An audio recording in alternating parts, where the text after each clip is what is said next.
Hello, everyone. I'm Colin Tessier of WrestleZone.com, joined by the franchise himself, Jay Lethal of Ring of Honor. Jay, how you doing today? I'm doing great. Well, I live in Tampa, Florida, so that's always good. Uh, I can wake up every day and not have to shovel any snow during the cold times. This is So, true. all in all, I'm doing great. And the wrestling world is getting back to business, um, which is great to hear and great to say. It's a good time to be a wrestling fan right now. It's a good time to be a professional wrestler right now. Certainly seems like it. And I guess, just to lead off of that, just yesterday, Ring of Honor announced that Final Battle will be coming right around the corner in December. So obviously that's something to definitely look forward to, because at least for a little bit, it looks like that might have been up in the air given the recent trends of the pandemic and everything. So are you looking forward to the fact that Ring of Honor will be having the pay-per-view go on as initially scheduled? And if so, what are you hoping to kind of accomplish the pay-per-view? Who are you hoping to face? Like what's the goal? 100%. I'm very excited because from a wrestler standpoint on the roster, the whisper was that the pay-per-view was going to be happening, but whether or not it would happen in front of live crowd, that was the up in the air part. So now that we've heard it's going to be in front of a live crowd, we're all stoked. And yeah, super excited. I'm hoping that this is just the start of us going back to live crowd constantly, because I don't know if you watched our weekly television show, but it's in front of no fans. Correct. Yeah. And there's some perks to doing that. And of course, there's some pros and cons. One of the perks is we can tape 4, 5, 6 weeks, which Joe Koff loves doing, so that he doesn't have to constantly put his wrestlers in the airport and make them travel during this time. And another cool part about that is, because there's no fans, no spoilers get out. So nobody knows what's happening 7 weeks from now if there was like a title change or something. I think that's pretty cool. But deep down inside, I want to be in front of people. So I'm really glad that's happening. And hopefully, like I said, this is the start of the constant shows in front of people and not just some people's shows and then some taped with no crowd.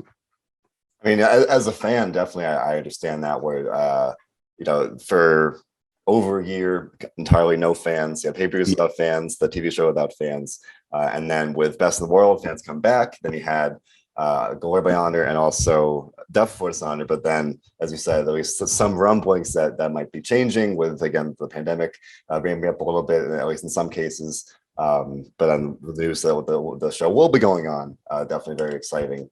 And with no fans in the arena, a little tip here: wrestling hurts real bad.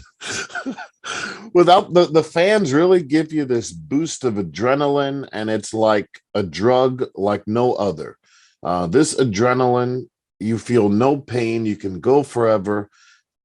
But when that is not given, it is wildly painful, this wrestling. So that's just another reason why I'm looking forward to wrestling in front of fans.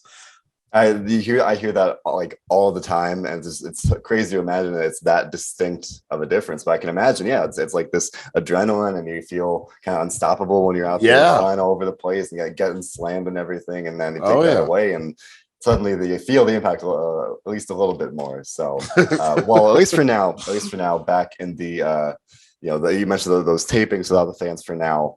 We do know that this weekend on Ring of Honor Wrestling, you'll be in 8-man tag team match with the rest of the foundation versus some of the best and brightest peer wrestlers in Ring of Honor: Taylor Rest, Eli Isom, world famous CB, and Joe Keys. So I guess to me I see that. And the natural question, we are pretty much just about a year into the foundation and its goal to purify Ring of Honor. And this kind of showcase match, you guys have had a few of them. So with this kind of yet another chance to showcase pure wrestling, what are your thoughts on the opportunity to do that, and then your opponents here in Rust, Isom, CB, and Keys? The opportunity to present pure wrestling really found its niche with the no crowd. I really feel like when we were forced to do these shows with no people in attendance, wrestling has been this dynamic of there's a good person and a bad person, and without the fans there to cheer for that good person and boo for that bad person, then it kind of becomes a little hokey and weird, which it is when they're there. But when they're not there, to do something in a way where you aren't affected by whether or not the people are in attendance, that was the real task. And man, I think we hit a home run with the pure division. So I think it's so cool. We get to showcase our actual wrestling, guys who you didn't think could go before. You're seeing that they can actually wrestle. And then to be across the ring from guys like Cheeseburger and Russ and, man, Eli Isom, not to take anything away from the others, but I really think he is the future, not only of Ring of Honor, but Eli Isom, man, he's so good now. He's going to be amazing. I just, every time I see him, I just want to help him as much as I possibly can. Cause he's just amazing. We've seen that in, I'll say, the past couple of months on Ring of Honor TV. He's been feuding with Don Castle here and there, and Dak Draper picking up a couple of big wins. He's may have ended a couple of shows of the weekly series. So you mentioned helping him, and I guess, like I said, the next question is, with the foundation and its mission to really purify the company, and you mentioned kind of pinpointing Isom as this kind of bright, promising star. Is there any kind of even temptation to maybe give him an invitation to the foundation where it kind of bring him in? If I had it my way, sure. But Gresham's got this grand vision of what the pure division stands for and who should be in it, who should be extended the invite. We can make suggestions, obviously, but and that's another thing too.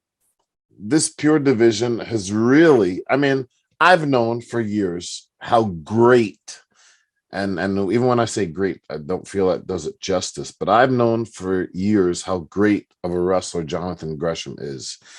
And the wild thing is, I've gotten to travel the world, and there's so many great wrestlers.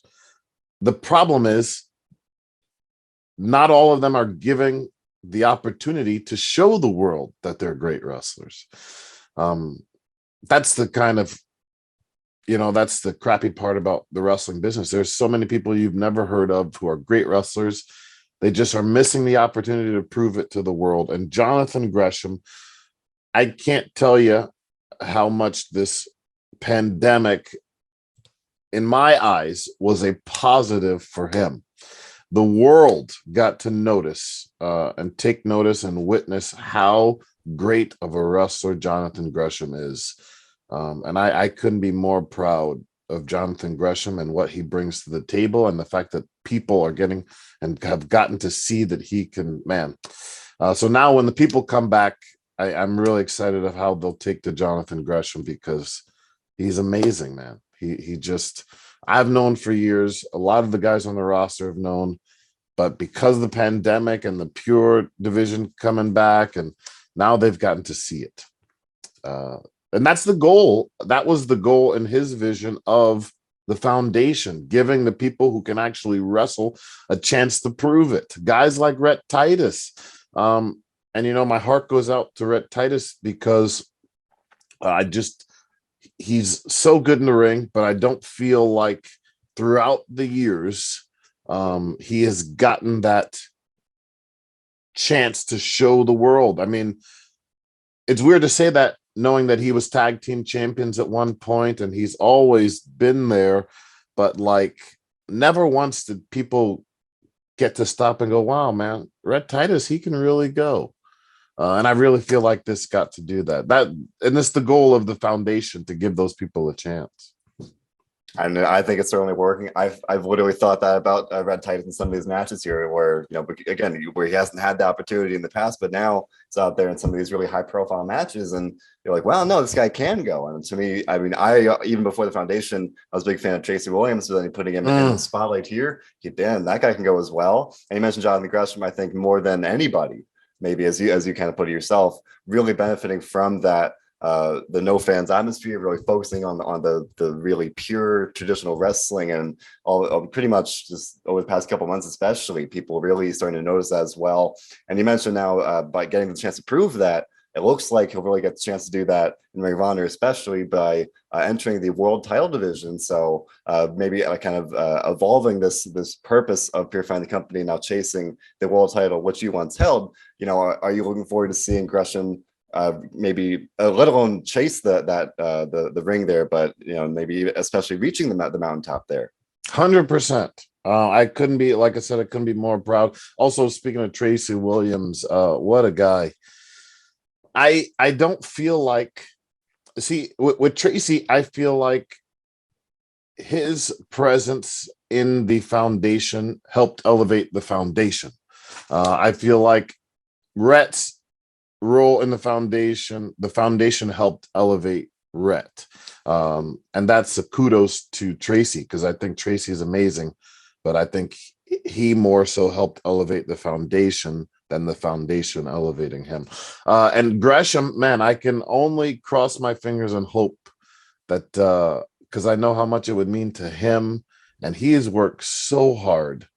I could only hope to see the Ring of Honor World Championship on Gresham someday, hopefully sooner than later, but he deserves it. He's worked hard, but I mean, Bandito deserves it too. We got a new champion in Bandito, amazing, one of the nicest guys outside of the ring I've ever met, and in the ring can do things that even if I dreamt about doing them, I would wake up in pain. That's how crazy and how athletically skilled and such a great wrestler Bandito is. But yeah, I got to say, though, being one of my best friends, my fingers are crossed to hopefully see Gresham with the Ring of Honor World Championship someday. Yeah, I know I'm rooting for it. I know a lot of other people are rooting for it. And again, with him entering the rankings there and the world title scene, people certainly, you know, have the chance to at least fight for that opportunity. So we're definitely hoping to see that happen. Yeah, I can't tell you how much it would warm my heart, man. Because like I said, there's a lot of guys who grind and they're so good. They're so good, and they don't get the opportunity to show it. And I'm so glad, because I mean, when Gresham first got into Ring of Honor, he could barely get matches. And oh man, if there needs to be some kind of DVD or some kind of story to show, you know, what he was doing when he first got here. He could barely get on the shows. It's crazy. And now he's in the world title picture, and soon, hopefully, he will be the Ring of Honor World Champion. I certainly hope so. Now, you mentioned, you know, guys kind of grinding and really working for the opportunity here. I remember months ago, I interviewed Tracy Williams. We were talking about the foundation and then potentially some new members here. And I had thought it was kind of interesting where you've got the foundation and its literal purpose of, you know, purifying the company, but then the foundation of Ring of Honor itself. And in my mind, you know, focusing in that aspect on some of the guys that come from the dojo. And in this match, we were talking about this 8-man tag team match where you've got a guy like Joe Keys coming up to the dojo there. And to me, there's something kind of like fascinating about that dynamic where it's like it's the foundation, purifying the company, and then literally the foundation. You know, some of these guys are kind of coming up and potentially becoming, you know, the foundation, the bedrock of the company. I find something pretty interesting. And then Keys has been in the ring there with you guys, or kind of associated with you guys a few times now. But to me, there's something pretty interesting about that. Oh yeah, and Keys is a student of Jonathan Gresham. Exactly. Jonathan Gresham was he worked pretty hard with some of those guys coming up in the Ring of Honor dojo, which is closed right now. But yeah, like I said, I would love to have in this match everybody we're about to face.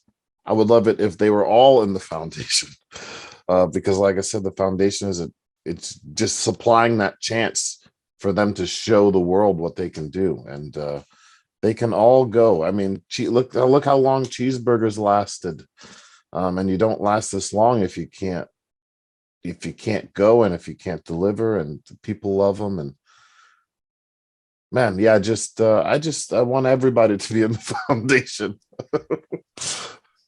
I mean, at the very least, anybody can benefit from being in the ring with you guys there. But if you bring up Cheeseburger or CB, I've got to ask, a guy like whichever you want to call him, Cheeseburger or CB, I mean, he World went through such this famous. drastic, character presentation change, character change, change his name, change his whole demeanor here. So, what was it like kind of seeing Cheeseburger, now CB, reinvent himself like that, and now he's been really kind of honing in on that pure wrestling in his own right.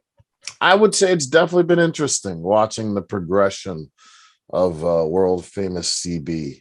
And another thing, I've given world famous CB a few tips to help him in the pure division because he is somebody who I feel could excel in the pure division because he doesn't have to worry about being outstrengthed, which would be his biggest downfall in any of his matches. But in the pure division, where it's more wrestle based, he can get away with a lot more than he probably could in normal matches. So, like I'm so interested to see some of the things that he will do and can do in this pure division because, like I said, his biggest default is he's not as strong as all the other guys. But when you put everybody in a situation where it doesn't matter how strong you are, because you've got to master the technique and knowing how to wrestle, then I think he has the opportunity to go pretty far in the pure division. I think. I think he's at least like at the top of that list among several other people. But along that same vein, at Death Before Dishonor, you delivered this really passionate message about pure wrestling in Ring of Honor and just in wrestling itself here. Where we had Advance Limited like kind of host this pure open challenge. We had Lee Moriarty, LSG, and John Walters, the past, present, and future of pure wrestling there. And you had this message about Ring of Honor really kind of being at this point kind of the home of pure wrestling, but it also kind of really blossoming throughout all of wrestling itself here. So I guess my question there is,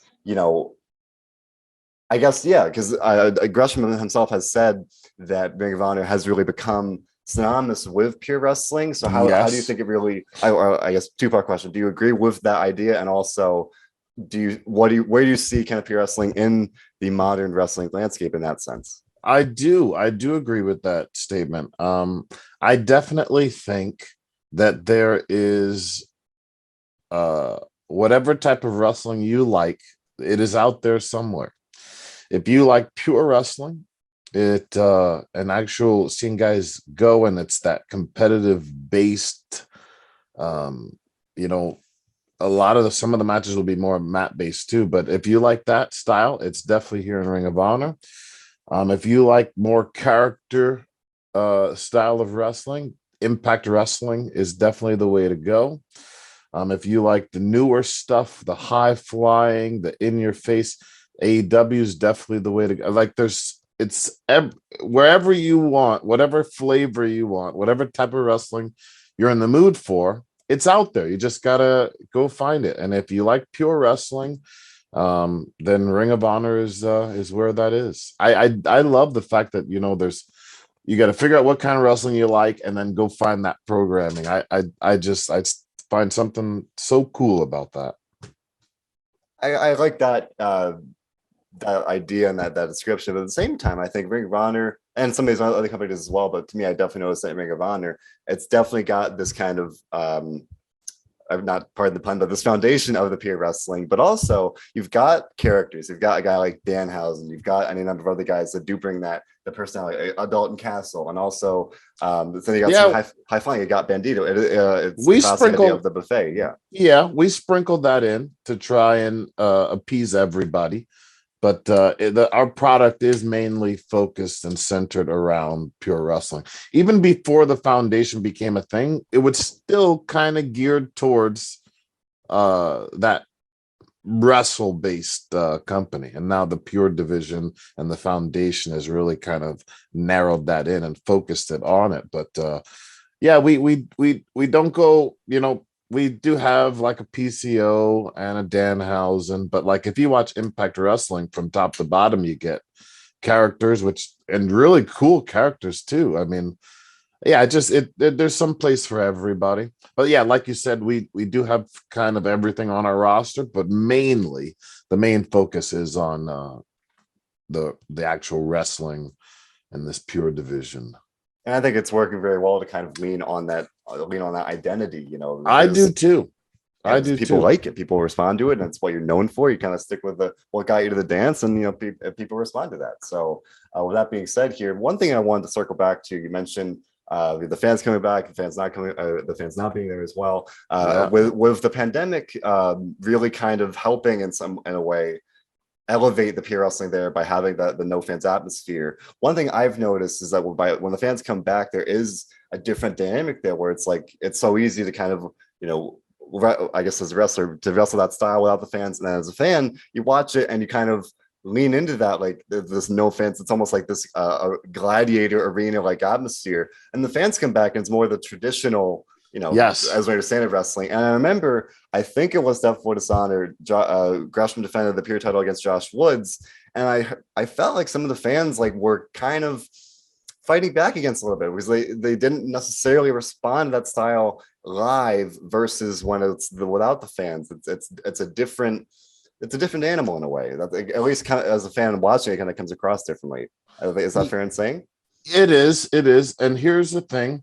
I definitely think the pandemic helped prepare people for that style.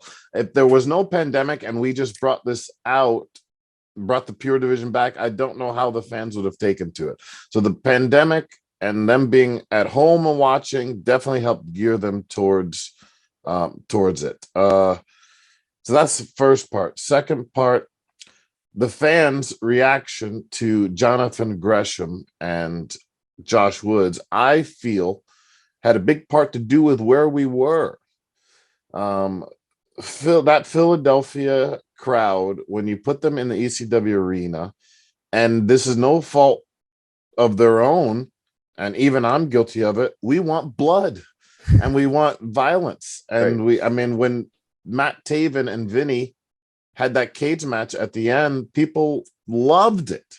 It's just I definitely think that you gotta start looking, and I'm sure they do. I'm not saying that they don't, but depending on where we are should dictate which matches are going to be happening, and in my opinion, I think that needs to be taken into consideration. But yeah, that Philadelphia crowd, they want blood. And so do I when I step in there. When I get into that arena, I just want to see violence. But yeah, I didn't think that they were as behind it as I would like. But like I said, I think it's because of where we were. I think that's a very good point. And as you mentioned earlier, hopefully we're not too far from the day when Ring of Honor can kind of get back on the road in a literal sense of just like traveling around, not being putting out. It's having the fans back is great, but then when you're doing it at the one arena, then having to kind of do your best to interact and present the show to that kind of Right. audience. There definitely is a challenge there, but And I kind of another thing, and this may be, going too much behind the scenes, but I definitely don't think the crowd thought that Josh Woods was going to win. So I do think that there's some aspect to it where they may not have been as invested in the match because they may have already thought that Gresham was going to win. So it's just a matter of time. So like, why are we watching this? I definitely think that, that may have played a part in it too, sadly.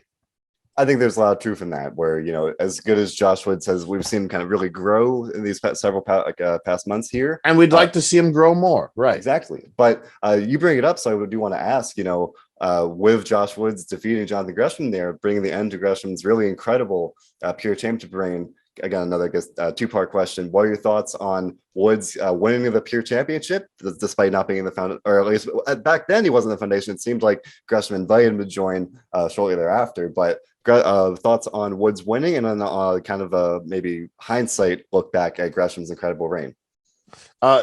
Josh Woods winning, I got to tell you, really warmed my heart. I'm a personal friend of Josh Woods. In fact, you don't know this, but we'll be together in about 4 hours. We're going to go work out together. So to see a friend of mine be crowned with a championship that I feel is rightfully deserved. I think Josh Woods, if you compare him to anybody else on our roster, he's got a background like no other. I mean, Josh Woods is a legit badass, and I don't know if I can curse, but he is. If you look at all the things that he has done in the world, in his sport with his background, I mean, nobody on our roster except for maybe Dalton Castle could hold a candle to what Josh Woods has done outside of wrestling. And we all know that guys with his background, they excel in wrestling. It's kind of easy for them. It's an easy transition. And Josh is still trying to figure that transition out and figure out who he is, but he's doing amazing at it. And I really feel like, he's going to be a really good pure champion. Really good.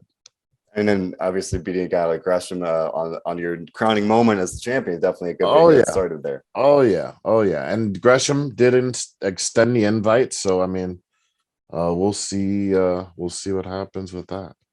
That we will. So wrapping up a little bit here. Obviously, as I mentioned, I introduced you as the franchise. You are kind of the franchise player here. For me, definitely the very, very short list among, let's say, the Briscoes, maybe a guy like Matt Taven, but as like the franchise of Ring of Honor here, once you reach that kind of level, where do you go from there? Like, what are your kind of goals here moving forward?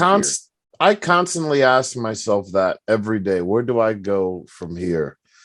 And I think I'm in a place where I can only answer that in two ways. One, I would love to be the Ring of Honor World Champion again.